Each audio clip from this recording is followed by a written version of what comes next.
Have you ever stopped to think about how a monster is born?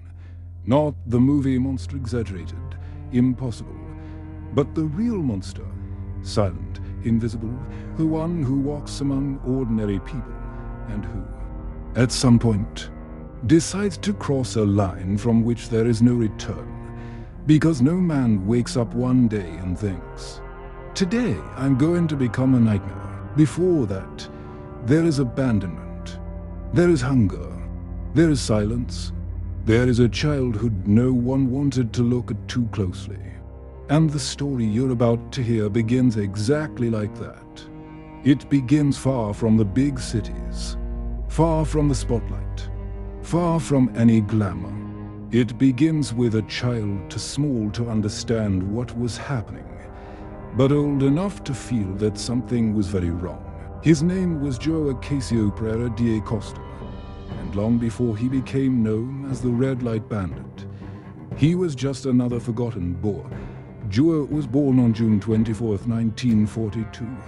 Some sources say João, others say São Francisco do Sul. The exact point on the map doesn't really matter. What matters is the emotional point where everything began to fall apart. João's mother simply left. No goodbye, no explanation, taking only the daughters with her. João and his older brother, Joaquim, were left behind with their father. Two boys trying to understand why they weren't chosen. No source explains why she ran away. No letter, no answers, just emptiness. And when they were still very young, their father died of tuberculosis. Suddenly, João had no mother, no father, and the world became far too big for a boy so small. They were then handed over to the care of an uncle. But what should have been a refuge turned into a new kind of abandonment. The uncle didn't take them in out of love. He took them in for money. He received government assistance to support the children, but that money never turned into care. João grew up hearing shouting, receiving orders, learning that food wasn't a right, it was a reward. He and his brother were forced to work in exchange for a plate of food, children carrying adult burdens, children learning far too early that the world shows no mercy. The violence was constant, physical, psychological, and there was something even more cruel. The uncle was afraid of tuberculosis, afraid that João and his brother carried their father's disease, afraid of contamination, so he kept the boys at a distance. Years later, João would say that he was often forced to sleep outside the house, on a bench, exposed to the cold. Imagine that for a moment. A child alone in the dark. On very cold nights, João stole towels and sheets from neighbors' clotheslines, not out of malice, out of survival. For him, stealing began like that, as an act of desperation, not as a crime. School was never an option either. The uncle said studying cost too much, even though he received money specifically for that. João grew up without education or protection, until one day, his older brother couldn't take it anymore. Joaquim ran away. He left. And at that moment, João lost the last person who still looked at him as a human being. Now, he was completely alone. No mother, no father, no brother. No home. Joaquim's escape was the final push. João ran away too, and that's how he ended up living on the streets. He begged for money, worked as a shoeshine boy, stole food, stole clothes, stole cigarettes, not because he wanted luxury, but because he needed to exist. The streets, however, are not a kind place for children. João suffered abuse, humiliation, and violence, things that don't appear in official records, but that leave deep scars that last far longer than hunger. In 1954, still very young, he was arrested for the first time. He had stolen a television, but since the item was still with him, he was forced to return it and ended up being released. At that moment, João still tried another life. He tried to work, tried to fit in, tried to follow a path that didn't involve running, hiding, or surviving day by day. But the past doesn't let go of those who grow up in pain. Not long after, he returned to stealing. Now jewelry stores, now bigger targets. He was betrayed by a friend and turned into the police. Sentenced to more than 3 years in prison. But João escaped, and that escape marked something important. It wasn't just about freedom. It was about defiance. Arrested again, he was beaten and discovered something that would change everything. He also had tuberculosis. Like his father, fate seemed to be repeating the same story. João began treatment in a hospital and escaped once again.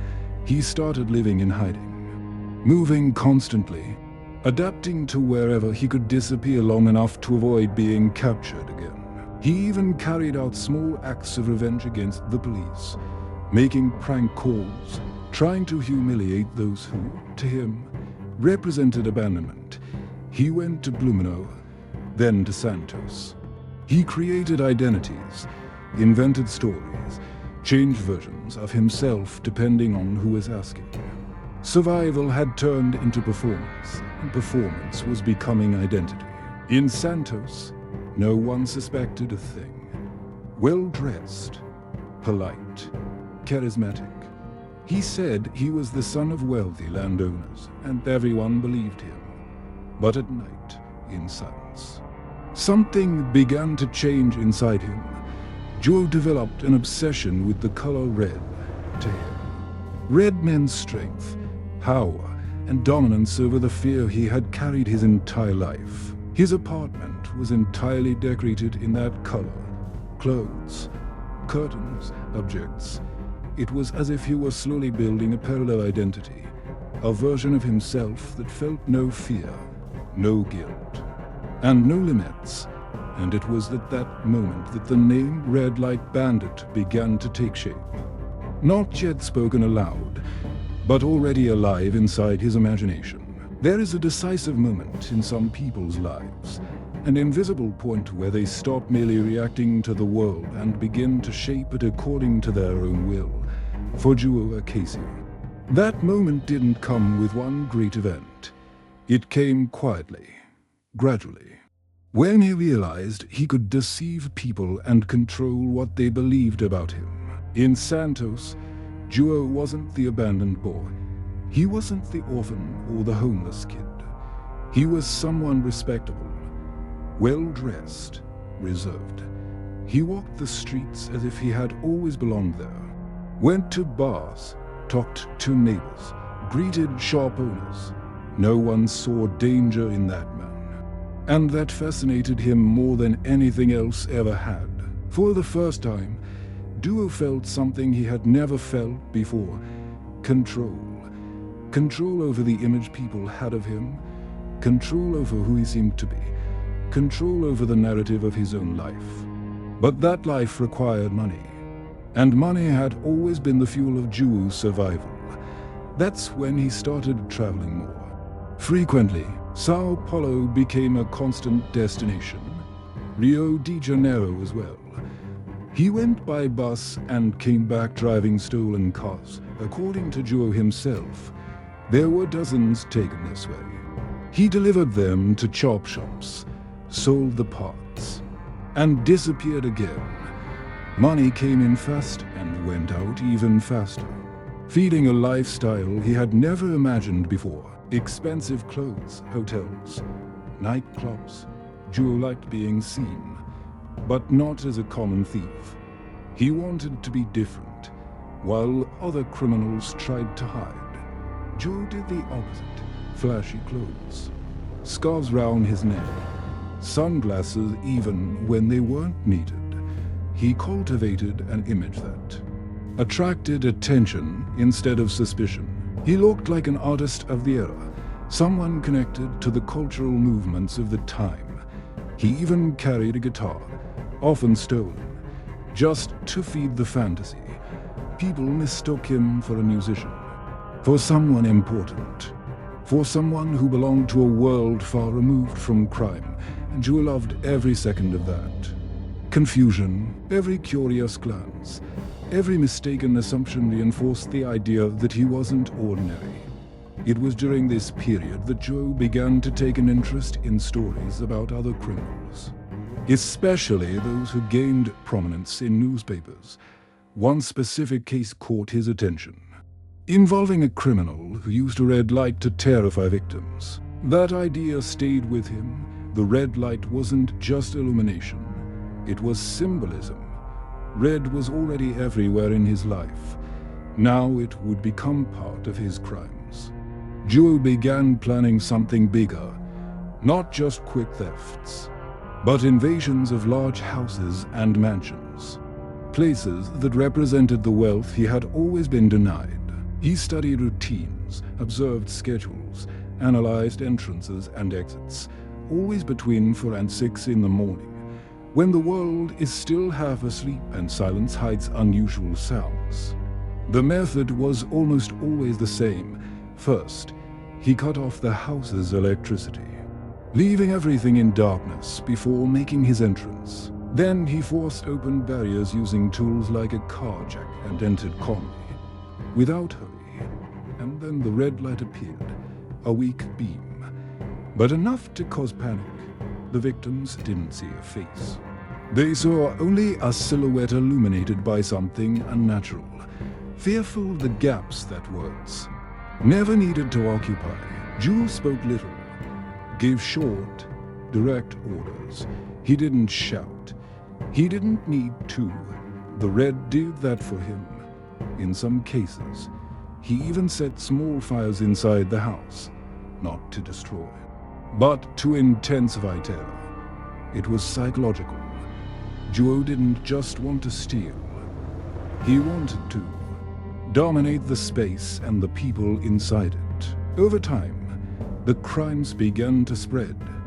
Different testimonies, but always with the same detail repeated again and again. The light was red. That's how the nickname was born, the Red Light Bandit. Newspapers began to talk. Radio shows commented.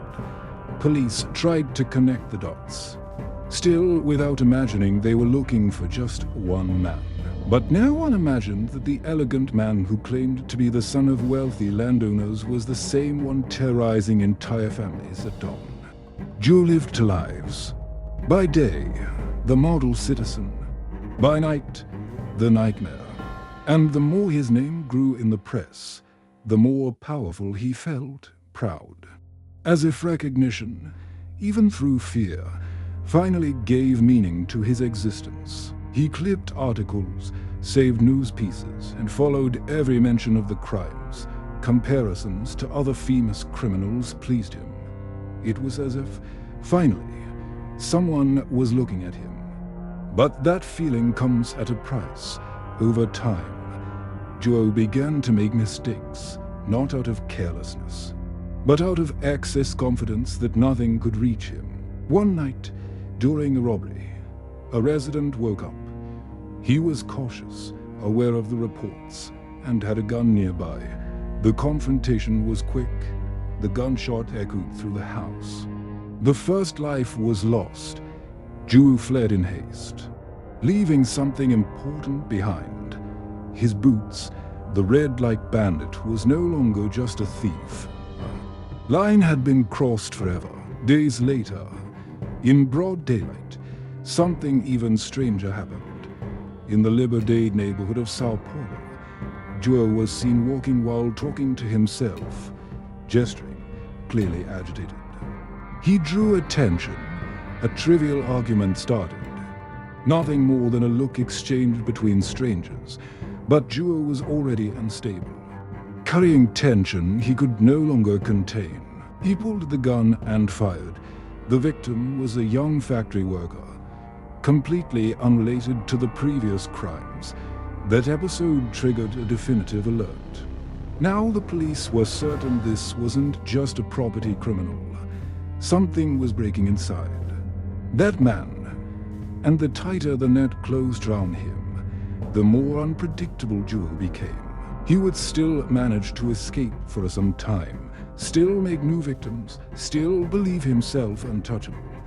But from that moment on, the end had already begun. After that public shooting, something changed permanently, not just in how authorities saw him, but in how João saw himself and the role he believed he was destined to play. Until then, he believed he had control over fear, over victims, over his own image. But now there were too many witnesses, too many mistakes, too much blood. The press began treating the case with a different weight. Headlines grew more aggressive, the public more frightened, and João began to feel something unfamiliar pressing against him. Pressure. Even so, he didn't stop. In fact, he accelerated, as if trying to prove to himself that he still commanded everything. In the following months, the robberies continued with the same pattern. The same signature, the red light, the silence, the panic, but repetition. Which once protected him, was now helping investigators build a clear trail. In one invasion, a homeowner tried to react, believing he could protect his family. He didn't have time. The shot was fatal. On another occasion, a night watchman attempted to stop the robbery of a mansion. It was simply his job, the work that supported him. He didn't stand a chance either. Violence was no longer incidental. It was escalating. Each confrontation made João colder, more distant, more disconnected from ordinary reality. At the same time, he continued living an apparently normal life in Santos, walking the streets, greeting acquaintances, pretending routine. This duality began to exact a heavy psychological toll. Maintaining two identities required constant vigilance and growing paranoia. Some people reported strange behavior, mood swings, moments when he seemed to talk to himself. João slept little and trusted fewer people. Still, he believed he would never be caught. He had fake documents, different identities, prepared stories. He even encountered police officers in ordinary situations and walked away, unharmed, reinforcing his sense of invincibility. But every construction based on lies begins to collapse over small details. In one hurried escape, João left behind a hat, an apparently insignificant object. Yet that hat had been stolen from a previous victim along with it. João left something even more important, a fingerprint that investigators would soon connect to. Other records. At the time, fingerprinting was not as widely used as it is today, and many criminals didn't worry about it. João didn't either. He didn't know that this small detail would become the beginning of the end. Police began cross-checking testimonies, objects left behind, and patterns repeated across different crime scenes. Then, the unlikely happened. A fingerprint found at one scene matched another collected months earlier, when João had been arrested for receiving stolen goods under a false name, Roberto Silva. That name had meant nothing at the time, but the fingerprint did not lie. Slowly, the pieces began to align into a single, undeniable picture. Investigators realized the Red Light Bandit wasn't a group, wasn't a gang, and wasn't several men acting together.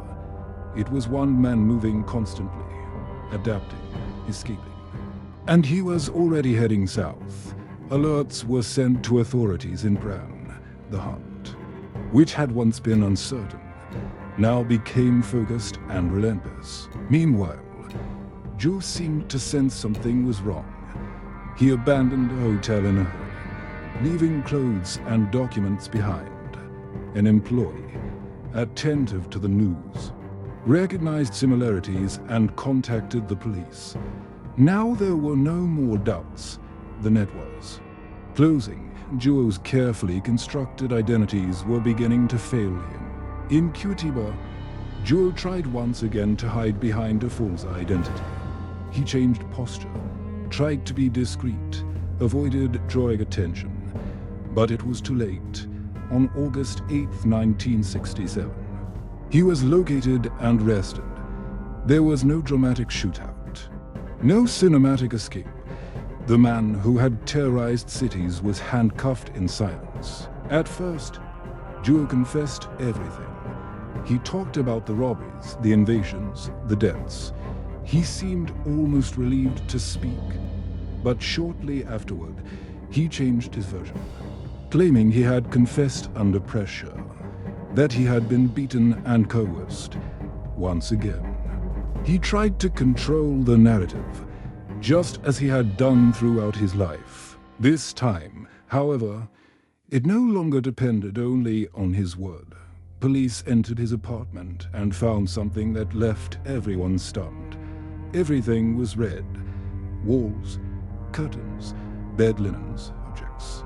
Even the smallest details followed the same color. It was as if the identity he had created in his mind had taken full physical form. And to complete the picture, investigators found two flashlights, both fitted with red light. There was no denying it anymore. The character João had invented had materialized into reality. What stood there was not just a criminal, but someone who had shaped himself deliberately into a symbol that he believed made him powerful. The trial came quickly. Witnesses multiplied, and accounts began to emerge from different parts of the country. Some were contradictory, others were frighteningly similar. The repetition of details strengthened the case. João was sentenced to more than 300 years in prison, a symbolic number that reflected the weight of the crimes attributed to him. In practice, however, Brazilian law imposed limits.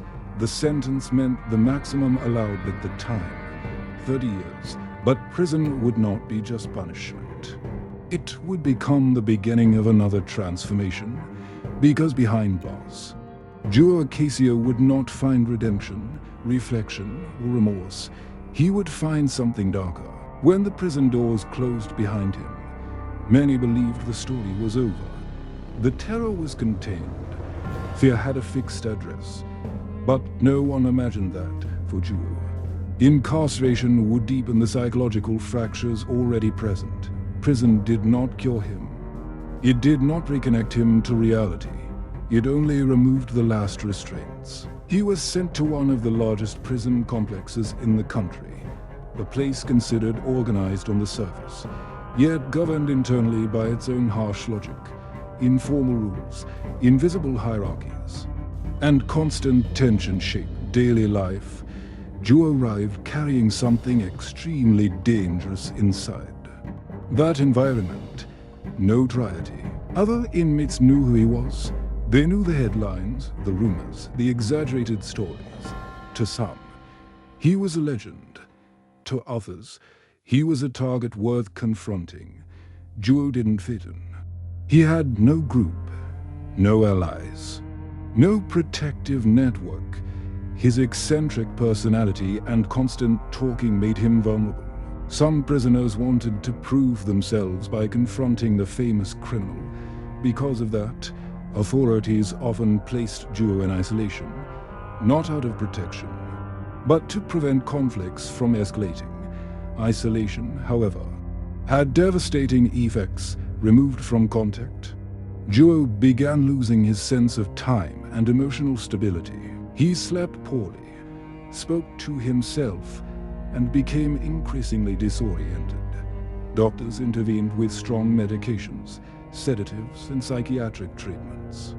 The intention was to control his instability. The result was a gradual fading of personality. His speech became fragmented, his reasoning disjointed, his sense of identity blurred. The man who once cultivated attention could now barely communicate.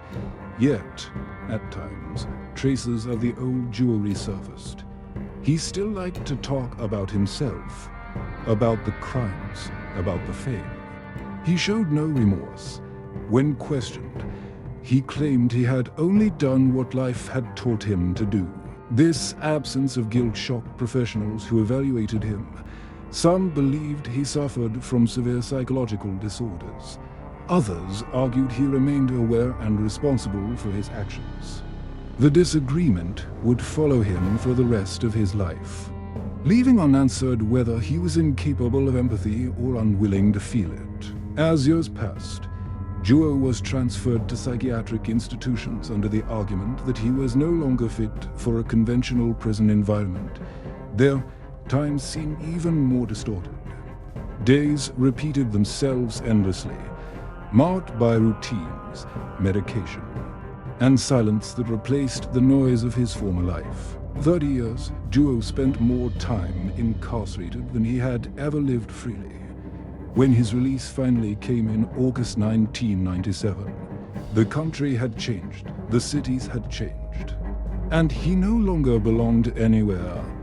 Outside the gates, there were no crowds waiting, no cameras, no spectacle, only anonymity. What emerged was an aged man, fragile and disoriented.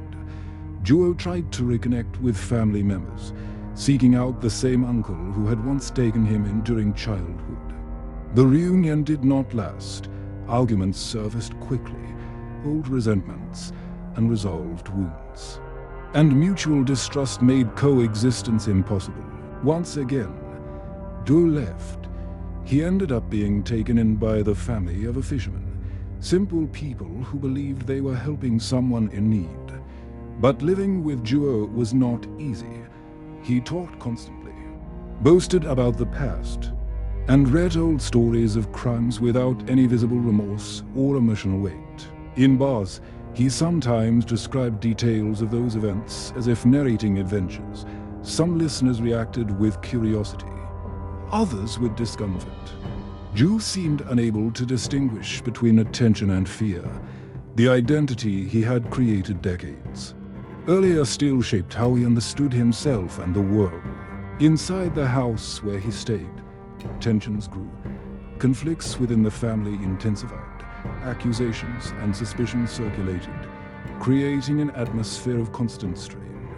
Living with a man associated with such a past proved far more complex than anyone had imagined. When they first offered him shelter, on the night of January 5, 1998, everything reached a breaking point. An intense argument filled the space with shouting and harsh words.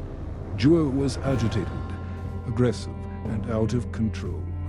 Years of instability seemed to converge in that moment, transforming a domestic dispute into something irreversible.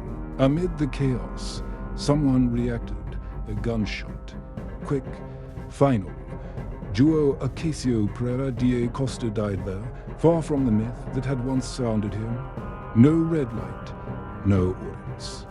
The man who had terrorized cities ended his life in an ordinary conflict. Stripped of the symbolism he once cultivated, the person responsible turned himself in, confessed, and initially faced legal consequences. Years later, he was acquitted under the understanding of legitimate defense of a third party. With that decision, the legal chapter closed, but the story itself did not disappear. It continued to echo in memory and debate. João's death did not bring definitive answers. It ended a life, but not the questions surrounding it. His name continued circulating in newspapers, books, and conversations over time. The case began to be analyzed differently, no longer only as a sequence of crimes, but as a complex history shaped by abandonment and violence. Researchers revisited João's childhood, the mother who left, the father who died early, the abusive guardian, hunger, cold, and the streets. None of this justified what he became, but it revealed the environment in which everything was formed. João was not born holding a red flashlight. He was built gradually. Another point that repeatedly resurfaced in analyses was the question of justice. João had been sentenced to more than 300 years, yet served only the legal maximum. That contrast disturbed many observers, forcing society to confront a difficult dilemma about punishment, responsibility, and what happens when the law reaches its limit but fear does not. Some argued he should have remained institutionalized indefinitely. Others defended that freedom, once the sentence was completed, was a legal right that could not be denied. The reality, however, was that outside prison João found no reintegration, no structured follow-up, and no environment capable of helping him rebuild any sense of belonging. He returned to the world much as he had entered it decades earlier, without direction, without support, without a place. Another disturbing aspect was his relationship with fame. João seemed to value recognition more than acceptance. Being remembered, even negatively, appeared preferable to returning to invisibility, which he had experienced throughout childhood. He spoke about the crimes as if recounting distant episodes, without emotion or regret. For João, being feared had become a form of identity. As a child, no one saw him as an adult. Everyone spoke his name. Fear filled the emptiness left by abandonment, transforming notoriety into a distorted sense of existence. This led to broader reflections on how society consumes crime. How often are criminals transformed into characters, myths, or almost folkloric figures? João Acácio became the subject of films, books, and songs. His nickname crossed generations, while the names of victims were rarely remembered with the same persistence. That imbalance revealed another uncomfortable truth. The fascination with the figure of the criminal can overshadow the human cost of violence. The case was no longer only about one man. It became a lens through which specialists examined systemic failures, cycles of neglect, and how early abandonment can echo across an entire life. The discussion shifted from isolated acts to long processes. João's trajectory began to be studied as an example of how violence can grow where protection is absent.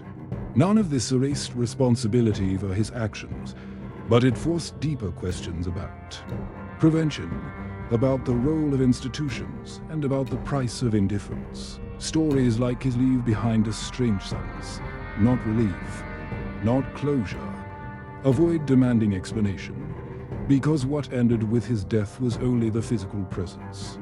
The social and psychological questions remained alive, resurfacing whenever new cases of violence exposed similar patterns of marginalization. Experts emphasized that João was not born a symbol of terror. His identity formed slowly, through repeated experiences of rejection and survival. Each episode of neglect added another layer. Each absence reinforced the belief that the world operated without fairness, pushing him toward rules created solely by himself. This perspective did not excuse his crimes. Instead, it highlighted the danger of ignoring vulnerable childhoods when early suffering goes unseen. Consequences may appear years later in unpredictable ways. João's story became less about fascination with crime and more about warning signs society often fails to recognize. The image that rarely appears in headlines is not of the criminal, but of the boy he once was, a child sleeping outside because someone feared disease, a child stealing cloth not out of malice. But to avoid freezing, these fragments, often overlooked, shape the emotional foundation of everything that followed. When people speak of monsters, they usually begin at the end, with the extreme act. Rarely do they return to the beginning. João's childhood taught him that no one would rescue him. That survival required hardness. Emotional withdrawal came first, followed later by moral distance from others and from consequences. Stealing became routine. Lying became a mechanism. Guilt grew distant. By adulthood, João no longer perceived limits the way most people do to him. The world had always been a place without reliable rules. Creating his own system seemed less like rebellion and more like adaptation to what he believed reality was. Within that mindset, the color red functioned as armor. It symbolized strength against the fear he carried since childhood. The flashlight did more than illuminate spaces. It projected an identity that replaced vulnerability with intimidation. Behind that light, João was no longer the rejected child, but someone who commanded reactions. Fear from others temporarily silenced the pain he once felt. That transformation reveals how identity can form around distorted responses to suffering. It also shows why early intervention matters. When childhood fails, consequences are rarely immediate, but they can grow deeper and more destructive over time. This pattern is not unique to a single case. Many histories of extreme violence share elements of neglect, though outcomes differ widely. Most people exposed to hardship never become violent. Yet the existence of such risk underscores collective responsibility to recognize vulnerability before it evolves into something irreversible. João's life forces observers to look without romanticizing or simplifying. Understanding is not absolving. It is attempting to prevent repetition when attention focuses only on the final act. Society misses opportunities to intervene at the beginning, where change is still possible and identities are not yet hardened. Another transformation occurred when crime turned into legend. The striking nickname, the unusual method, and the dramatic reports created a narrative that sometimes resembled fiction. Media repetition amplified the image until João Acácio seemed less like a person and more like a symbol constructed through storytelling. When crime becomes myth, something is lost. Victims fade into statistics. Complexity disappears. The criminal gains a prominence never intended by justice. João himself appeared to embrace that attention, saving clippings and observing how the image of the Red Light Bandit expanded beyond reality. This dynamic reveals how notoriety can function as a distorted reward. The more attention given, the more the character grows, making it harder to see the human damage beneath the narrative. The story's entrance across generations shows how easily society can transform violence into something remembered more for intrigue than consequence. Even after his rest, the process of turning fact into legend did not stop. Books were written, films were produced, songs referenced his name. The figure of the Red Light Bandit crossed decades. Often remembered through the nickname rather than the real story, many people recognize the image, but not the context that created it. This does not mean such works should not exist. Art can also provoke reflection, but there is a fragile line between analyzing violence and sensationalizing it. When real tragedies are consumed purely as entertainment, empathy risks being replaced by curiosity, and understanding gives way to spectacle. In Brazil, João's name entered a strange cultural space, alongside other figures remembered more for dramatic labels than for the consequences of their actions. That phenomenon says as much about society as it does about the individuals involved. Attention often comes only when shock becomes impossible to ignore.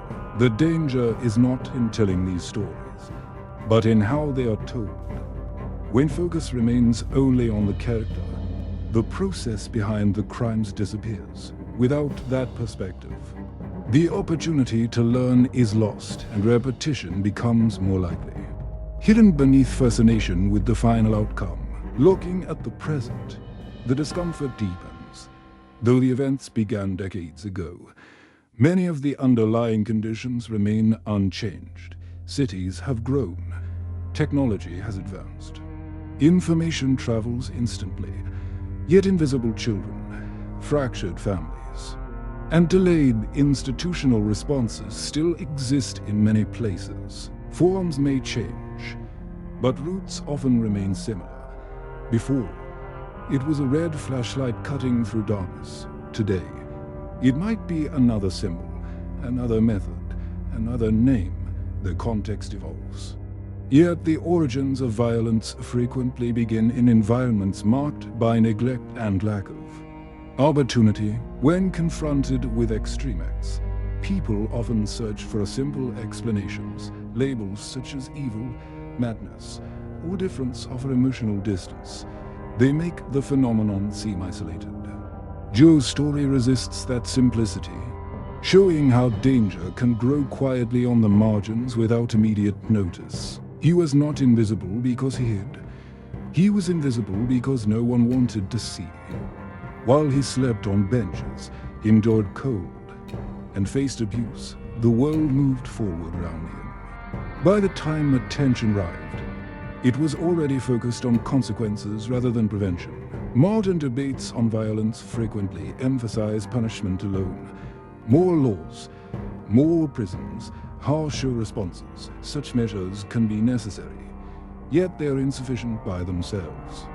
Joe spent decades incarcerated, then returned to society without structure, support, or preparation for reintegration. That absence raised a difficult question that still echoes today. What happens after punishment ends? Reintegration is not indulgence, it is responsibility. Releasing someone without guidance risks repeating cycles of exclusion. Leaving individuals again outside systems meant to stabilize their return to social life. Another revealing aspect lies in society's role as spectator. Reactions often occur only when fear reaches familiar spaces, when headlines become unavoidable. Meanwhile, countless quieter struggles unfold far from visibility, rarely receiving attention until they escalate beyond control. Joe's trajectory does not offer a formula for predicting violence, but it highlights warning signs: extreme abandonment, persistent aggression, early isolation. These indicators do not determine destiny, yet ignoring them increases vulnerability. Recognition alone cannot solve problems, but indifference allows them to deepen. Responsibility, therefore, extends beyond institutions. It touches communities, relationships, and collective awareness. It is not about carrying every burden individually, but about understanding that environments shape possibilities. Indifference can influence outcomes, just as surely as intervention can redirect them. Perhaps the most important lesson is that violence rarely begins violently. It often starts in small, normalized absences, gradual neglect, everyday indifference. These quiet beginnings rarely attract notice, yet they accumulate until visible damage appears, prompting the question of how no one saw it earlier.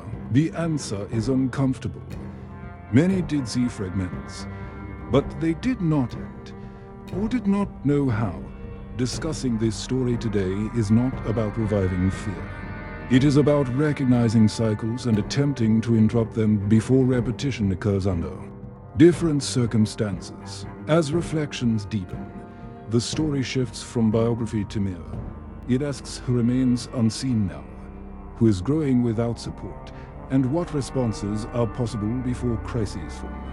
These questions resist easy answers, yet they invite attention to beginnings rather than endings. Every narrative eventually reaches a point where facts end, but meaning continues to unfold. The Red Light Bandit's history leaves behind unease rather than closure. It challenges the expectation that every story concludes with moral clarity or emotional resolution. João Acácio moved through life without ever finding a place where he fully belonged. Not as a child, not as an adult, not even when notoriety surrounded him. He remained on the margins, and at some stage he claimed that margin as territory, redefining exclusion as identity. The red light that became his symbol can also be read as a warning long ignored. Looking back, patterns appear obvious, yet real life does not signal when a path is about to collapse. That is why such stories must be told carefully, not to glorify or shock, but to remember. Remembering means recognizing that no one is born fully formed, and that abandonment often demands a high price over time. Social silence can become one of the most dangerous ingredients in shaping a future. João's story reflects not only individual choices, but also the accumulation of failures that preceded them. Acknowledging those failures does not diminish responsibility for crimes. Instead, it broadens reflection about how many similar stories might begin unnoticed today. How many children are learning, even now, that trust is fragile, that support is uncertain, and that survival must be negotiated alone. Most of these lives will never appear in headlines, never receive labels or notoriety, yet some may follow paths marked by the same absence of guidance.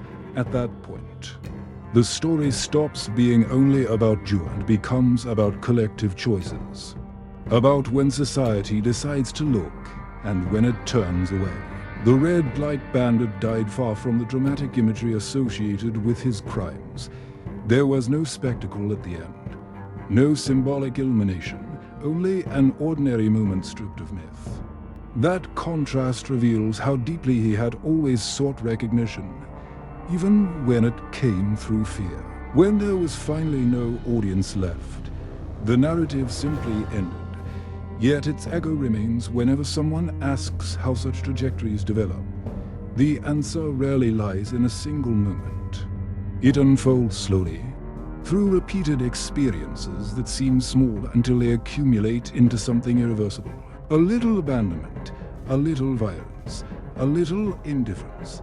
These fragments can grow quietly until they exceed the limits of correction. Prevention rarely appears heroic or dramatic. It does not produce headlines, but it shapes futures in ways far more significant than reactions. After harm has already occurred, if the story offers anything beyond discomfort, it is a reminder that attention must begin earlier than crisis. Caring only when danger is visible often means arriving too late. The challenge lies in recognizing importance before symbols appear, before warnings become tragedies. Reaching this point in the narrative suggests not only listening, but reflecting. Stories change little if they remain a passive consumption. They matter when they provoke dialogue, awareness, and questions about how environments influence human development long before extreme acts emerge. Sharing such reflections is not about spreading fear, but about spreading understanding. Crime cannot be reduced to spectacle without losing lessons contained in its origins. Looking beyond events themselves allows examination of conditions that foster them and possibilities that might prevent recurrence. The intention in revisiting this history is not to immortalize a figure, but to examine a process, understanding how identities are shaped, how neglect accumulates, and how society responds only after shock can encourage different choices in the present, even if the past cannot be changed. Thank you for following this path of reflection. Listening carefully is itself an act that resists indifference. Not every light that appears in darkness is meant to guide. Some exist to warn, to signal risks that demand attention before they intensify beyond control. And perhaps that is the final image left behind. Not the red light once used to frighten victims, but a symbolic reminder that awareness must replace neglect. Stories endure because they ask to be understood, not repeated. Urging vigilance where silence once prevailed, the narrative closes, yet its implications remain open. Each generation decides how to interpret such histories, whether as distant curiosities or as material for learning. The difference lies in transforming memory into responsibility rather than allowing it to fade. Into mere anecdote, what remains is the understanding that social realities are constructed collectively. Failures rarely belong to a single moment or person. They arise from networks of omission and response, shaping lives in ways often unnoticed until consequences become impossible to ignore. Looking forward requires recognizing vulnerability not as weakness, but as a point where intervention can matter most. Attention offered early can redirect trajectories that might otherwise harden into isolation. Such Efforts rarely gain visibility, yet they carry profound long-term effects. In that sense, the story resists a traditional ending. It becomes less a conclusion and more a prompt to observe realities surrounding us now. The lessons lie not in the figure remembered, but in the environments that continue to produce unseen struggles. Every society must decide whether to react only after harm appears or to invest in conditions that reduce its likelihood. That decision is gradual, expressed through policies, relationships, and daily attitudes that shape belonging or exclusion long before dramatic outcomes rise. Understanding does not erase pain, nor does it change what happened, but it can influence how future stories unfold. Awareness, when translated into action, becomes a form of prevention stronger than fear alone. Thus, the account ends not with certainty, but with responsibility shared across time. The past cannot be rewritten, yet it can inform choices that shape different possibilities. Listening becomes meaningful when it leads to recognition of what must no longer remain invisible. What began as the life of one individual ultimately reflects broader human dynamics, reminding us that attention, care, and accountability are never abstract ideas. They are daily practices capable of altering paths before warning lights ever need to appear again. If this story made you reflect, don't let it stop here. Subscribe to the channel now, because there are stories that need to be told, not to entertain, but to open our eyes. Every video here is a deeper dive into real cases that show what happens when society chooses to ignore the warning signs, and make sure to watch the next video already appearing on your screen, because understanding the past may be the only way to avoid repeating the same mistakes.